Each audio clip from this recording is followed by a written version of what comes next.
কবিতাৰ শিৰোনাম বন কৰা ছোৱালীৰ যৌৱন থাকিব নালাগে। কবি নীলাভ সৌৰভ। বন কৰা ছোৱালীৰ 10খন হাত থাকিব লাগে, থাকিব লাগে কম বয়সতে ভালেমান জ্ঞান। বন কৰা ছোৱালীৰ এখন বহল পিঠি থাকিব লাগে, থাকিব লাগে এহাল দৰিদ্ৰ অভিভাৱক। 2খন প্ৰকাণ্ড কাণ থাকিব লাগে, থাকিব লাগে শুকান অশ্ৰু। বন কৰা ছোৱালীৰ হাবিয়াস নাথাকিলে ভাল।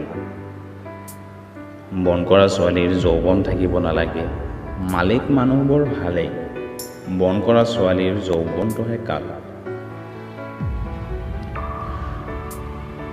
বন কৰা ছোৱালীৰ কোঠা এটা নাথাকে, থাকে যৌৱন দেখাকৈ এখন আঁঠুৱা।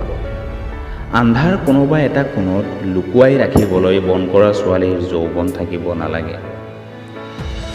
বয়সতকৈ আগে বাঢ়ি অহা বুকুখন, কম বয়সতে পেটলৈ নামি অহা বুকুৰ ধন, অনিচ্ছাত মেল খোৱা ভৰি দুখন ঢাকি ৰাখিবলৈ বন কৰা ছোৱালীৰ যৌৱন থাকিব নালাগে। গৰ্ভ মানে কি নজনাৰ আগতেই গৰ্ভপাত কৰোৱা, ঘৰলৈ মনত পৰিলেও ভয়তে পেপোৱা লগা। জীৱন মানে কি নুবুজি মালিককে ঈশ্বৰ বোলা, বন কৰা ছোৱালীৰ যৌৱন থাকিব নালাগে।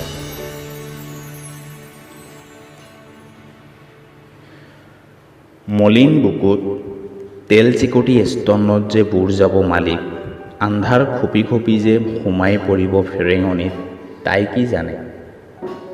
তাই কি জানে এনেকৈ নজনা কথাবোৰ যাৰ অপৰাধ, কেৱল বয়সটোহে যাৰ কাল।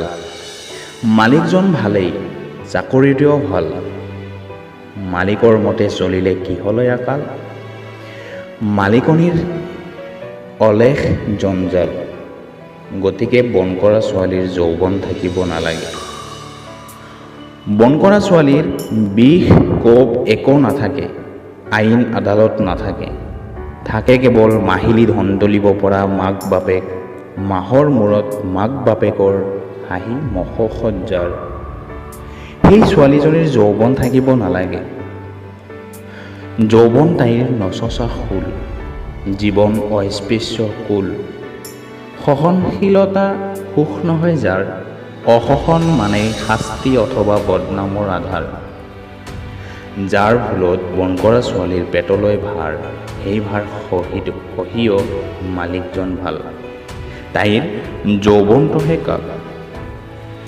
তেনে বন কৰা ছোৱালীৰ যৌৱন থাকিব নালাগে, থাকিব নালাগে গৰ্ভাশয়।